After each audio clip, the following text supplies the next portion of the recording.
بسم اللہ الرحمن الرحیم۔ میں ہوں ڈاکٹر جی ایم چودھری اور میں آپ کے سامنے اس دنیا کی تاریخ، سب کانٹیننٹ کی تاریخ، پاکستان کی تاریخ، سیاست، قانون، آئین اور پھر داخلی اور خارجی امور جو ہیں ان پر بحث کرتا ہوں۔ آج میں آپ سے ایک بہت ہی دلچسپ ایشو پر بات کروں گا، اور اس سے پہلے میں یہ آپ کو بتا دوں کہ میں کمنٹس دیکھ رہا تھا تو سب سے پہلے تو میں میرے جو چینل پہ لوگ کمنٹس کرتے ہیں میں ان کی بہت قدر کرتا ہوں کہ ان کی فیڈ بیک سے مجھے اپنے جو پروگرامز ہیں ان کو بہتر کرنے میں مدد مل رہی ہے۔ تو ایک میرے جو معزز ویور ہیں انہوں نے یہ کمنٹ دی ہے کہ آپ کے چینل کا نام تو کرنٹ افیئرز ہے بٹ آپ تو ساری تاریخ کی باتیں کرتے ہیں۔ تو میں یہاں پہ عرض کر دوں جی کہ کرنٹ افیئرز جو ہیں ان کو آپ تاریخ سے الگ نہیں کر سکتے۔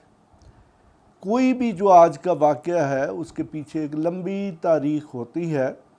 تو یہ میں جو آپ کو تاریخ بتاتا ہوں اس کا مطلب یہ ہوتا ہے کہ آپ کو یہ بھی پتہ چلے کہ اس سے پہلے کیا ہو چکا ہے۔ تو سب کانٹیننٹ کی جو تاریخ ہے اس میں جو 10 سال جو 1757 سے لے کر کوئی 1772 تک کا جو پیریڈ ہے وہ بہت اہم ہے۔ پھر اس کے بعد اگر ہم آگے چلیں تو پھر 1857 کی جو جنگ آزادی ہے وہ بہت اہم ہے۔ اس سے پھر ہم مزید آگے چلیں تو پھر ہمارے پاس جو 1914 سے لے کر 1920-22 کا پیریڈ ہے وہ بہت زیادہ اہم ہے۔ اور پھر ہم دیکھتے ہیں تو 1946 اور 47 کا جو پیریڈ ہے اس میں بڑی ہیکٹک ایکٹیویٹی ہوئی جو کہ انڈیا اور پاکستان کی تاریخ کا حصہ ہے۔ پاکستان بننے کے بعد جب ہم دیکھتے ہیں تو پھر جناب جو 50s کا پیریڈ ہے یعنی کہ 1947 سے لے کر تقریباً 1956 تک کا پیریڈ وہ بہت دلچسپ پیریڈ ہے۔ اور آج اگر ہم 2024 میں دیکھیں تو ایسے ہی لگتا ہے کہ شاید دوبارہ وہی 50s کا پیریڈ پاکستان میں آ چکا ہے۔ اس کے بعد پھر ہم دیکھیں تو اس میں 70s کا پیریڈ آتا ہے یعنی کہ 68، 69 اور 70، 71 یہ 4 وہ سال ہیں جو پاکستان کی تاریخ میں بڑے کروشل ہیں۔ تو اس کے بعد تو پھر آپ دیکھیں جی پاکستان میں تاریخ مسلسل ریپیٹ ہو رہی ہے، یعنی کہ ہسٹری وہ کہتے ہیں کہ تاریخ اپنے آپ کو دہراتی ہے۔ تو جب تاریخ اپنے آپ کو دہرائے گی تو پھر یقیناً میں جو بھی آپ کے سامنے کرنٹ افیئرز کے پروگرام پیش کروں گا مجھے وہ جو تاریخی پرسپیکٹیو ہے جو تاریخی تناظر ہے وہ بھی آپ کو بتانا پڑے گا۔ تو آج میں آپ کو یہ بتاؤں گا کہ اس بر صغیر پر یعنی کہ اس جو انڈیا ہے یونائٹڈ انڈیا کی بات کر رہا ہوں، اس پر برٹش ایسٹ انڈیا کمپنی یا انگلش ایسٹ انڈیا کمپنی یا اسے سادہ لفظوں میں جو ایسٹ انڈیا کمپنی کہتے ہیں اس نے کس طریقے سے قبضہ کیا اور وہ کون سے واقعات تھے۔ ہمارے ہاں چونکہ تاریخ کو بھی توڑ مروڑ کر پیش کیا جاتا ہے، ڈسٹارٹ کیا جاتا ہے، تو میں کوشش کر رہا ہوں کہ جو تاریخ کے اصل ذرائع ہیں ان کی مدد سے آپ کو تاریخ بتائی جائے۔ تو 1700 جو ہمارے پاس 55 کا سال ہے دیٹس ویری امپورٹنٹ، اس میں آپ کو شاید یاد ہو کہ یہ وہ پیریڈ ہے کہ جب ایسٹ انڈیا کمپنی جو ہے وہ اپنے جو فورٹس تھے قلعے تھے ان کو مضبوط کر رہی تھی، یعنی کہ اس میں 3 ان کے پاس تھے، ایک تو کلکتہ تھا، پھر اس کے بعد بمبے تھا اور پھر ایک اور جو مدراس تھا، یہ 3 قلعے تھے۔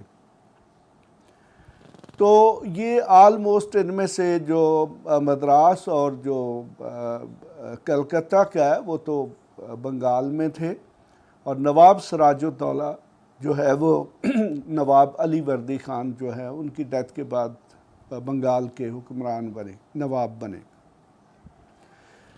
تو یہ نواب سراج الدولہ ایک جوان شخص تھا، یعنی کہ اتنا بھی جوان نہیں تھا کہ 20-25 سال کا، لیکن بہرحال ایک مڈ کیریئر شخص تھا۔ تو غسیل بھی تھا اور ضدی بھی تھا،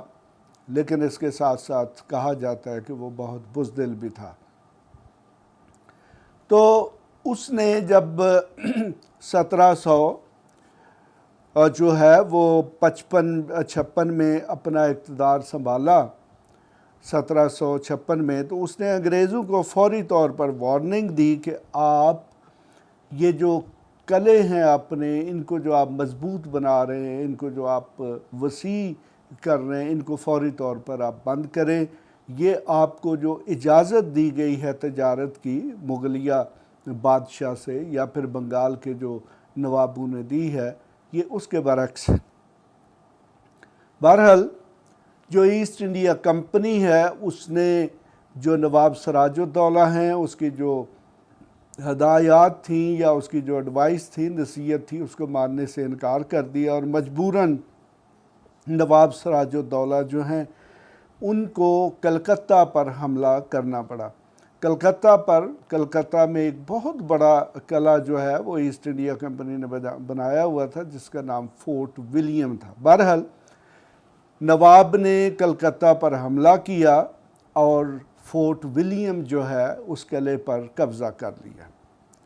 یعنی کہ وہاں سے ایسٹ انڈیا کمپنی کے جو آفیسرز تھے وہ نکل گئے، اور کچھ جو لوگ تھے یعنی کہ ان کے سپاہی، وہ جس میں یورپینز بھی تھے یعنی کہ برٹشرز یا دوسرے یورپین، یا اس کے ساتھ ساتھ پھر جو انڈینز تھے، ان کو نواب نے گرفتار کر لیا، اور کہا جاتا ہے کہ ان کی تعداد تقریباً 146 یعنی کہ 146 تھی۔ تو نواب نے وہاں پر قلعے کا ایک حصہ جو تھا، جو کہ جیل کے طور پر استعمال ہوتا ہے، اس میں وہ چھوٹا سا ایک سمجھے کہ کمرہ تھا، یعنی کہ بہت بڑا نہیں تھا، جس میں کہتے ہیں کہ 10-15 جو قیدی ہیں ان کے رکھنے کی گنجائش تھی۔ تو اس میں 146 جو وہ قیدی تھے ان کو بند کر دیا۔ اور یہ واقعہ کب ہے؟ یہ واقعہ ہے جناب 20 جون 1756 کا۔ آپ ذرا خود اندازہ لگا لیں کہ 20 جون آج کا بھی ہو تو اس میں کتنی گرمی ہوتی ہے، اس میں کتنی، پھر جب آپ بنگال کے تناظر میں دیکھیں گے تو اس میں کتنی ہیومڈٹی یا ہوس ہوتی ہے۔ تو ایک چھوٹے سے کمرے میں اگر 143 لوگوں کو یا 146 لوگوں کو بند کر دیا جائے تو ان کے ساتھ جو کچھ ہوگا اس کا آپ اندازہ خود ہی کر سکتے ہیں۔ جہاں تک یہ قیدیوں کی تعداد کا تعلق ہے، اس پر کوئی ایگزیکٹ فگر نہیں ہے۔ ایک تو یہ ہے کہ یہ 146 تھے، ایک یہ کہا جاتا ہے کہ نہیں یہ صرف 46 تھے۔ جو کمرے کا سائز ہے اس کے متعلق بھی وہ تو بہرحال چونکہ آج بھی محفوظ ہے، تو اس کا جو سائز ہے وہ کوئی بہت بڑا نہیں تھا۔ بہرحال اتنے قیدیوں کی گنجائش کے مطابق نہیں تھا۔ تو ان جب قیدیوں کو بند کر دیا جاتا ہے تو جب جناب اگلی صبح اس کا دروازہ کھولا گیا تو اس میں سے اگر 146 تھے تو اس میں سے کہا جاتا ہے کہ 123 تھے وہ مر چکے ہوئے تھے، ہوس کی وجہ سے، دم گھٹنے کی وجہ سے یا جو بھی وجوہات تھیں، اور کچھ 23 کے قریب جو ہے وہ زندہ ہے۔ تو اگر فرض کر لیں کہ یہ فگر 46 کی ہے تو پھر 46 میں سے 23 مر چکے تھے اور 23 جو تھے وہ ابھی زندہ تھے۔ بہرحال جیسے ہی اس واقعہ کی، اور یہ آلموسٹ سارے کے سارے جو ہے ایسٹ انڈیا کمپنی کے ملازم تھے یا پھر برٹشرز تھے،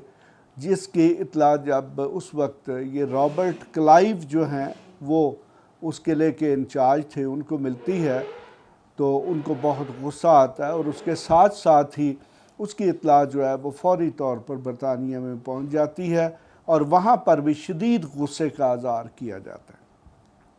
تو جناب یہ جو ٹریجڈی ہے جس میں ایسٹ انڈیا کمپنی کے 146 جو ملازم ہیں، سپاہی ہیں یا دوسرے لوگ ہیں، ان کو گرفتار کیا گیا تھا اور ان کو پھر ایک تنگ کمرے میں بند کر دیا گیا، تو تاریخ میں اس کا نام جو ہے وہ بلیک ہول آف کلکتہ کہا جاتا ہے۔ بلیک ہول کو اگر دیکھا جائے تو بنیادی طور پر یہ ایک اسپیس کی ٹرم ہے، یا اور دوسرے طریقے سے یہ ٹرم یوز ہوتی ہے کہ یہ ایک ایسا سوراخ ہوتا ہے، ایک ایسا ہول ہوتا ہے کہ جس میں اتنی تاریکی ہوتی ہے کہ اس میں جو بھی چیز جاتی ہے وہ ختم ہو جاتی ہے۔ بہرحال تو اس کو جناب بلیک ہول آف کلکتہ کہا جاتا ہے، یا بلیک ہول ٹریجڈی کہا جاتا ہے، جس کا بعد میں رابرٹ کلائیو جو ہے اس نے بڑے سختی کے ساتھ ری ایکشن کیا، اور فوری طور پر جتنی بھی برٹش آرمی تھی اس وقت کمپنی کی، برٹش ایسٹ انڈیا کمپنی کی، اس کو تیار رہنے کا حکم دے دیا گیا، اور پھر وہاں سے موومنٹ کی جاتی ہے، اور جو ہے وہ مرشد آباد جو کہ نواب سراج الدولہ کا کیپٹل تھا اس پر حملہ کرنے کی تیاری کی جاتی ہے، اور اس سے کچھ فاصلہ پہلے پلاسی کے مقام پر مقابلہ ہوتا ہے، اور وہ جنگ پلاسی کے نام سے جانی جاتی ہے، جس کی وجوہات کیا تھیں، جس میں کس طریقے سے نواب سراج الدولہ کو شکست ہوئی، وہ بھی میں آپ کو بتاؤں گا۔ تو آج آپ کو یقیناً یہ پتہ چل گیا ہوگا کہ بلیک ہول آف کلکتہ کیا ہے۔ آپ کے سامنے ہو سکتا ہے کہ تصویریں اس کی جو ہے وہ ریفلیکٹ ہو رہی ہوں، تو ادروائز آپ انٹرنیٹ سے اس کی تصویریں جو ہے وہ دیکھ سکتے ہیں۔ اس کے ساتھ ہی میں اجازت چاہوں گا۔ خدا حافظ۔ ایسی مزید ویڈیوز دیکھنے کے لیے ہمارے چینل کو سبسکرائب کر لیں اور بیل آئیکن کو آن کر لیں تاکہ آپ کو ہر نئی آنے والی ویڈیو کا نوٹیفیکیشن ملتا رہے۔ اگر آپ کا کوئی بھی سوال ہو تو آپ ہمارے دیے گئے واٹس ایپ نمبر پر رابطہ کر سکتے ہیں یا کمنٹس کر کے اپنے سوال پوچھ سکتے ہیں۔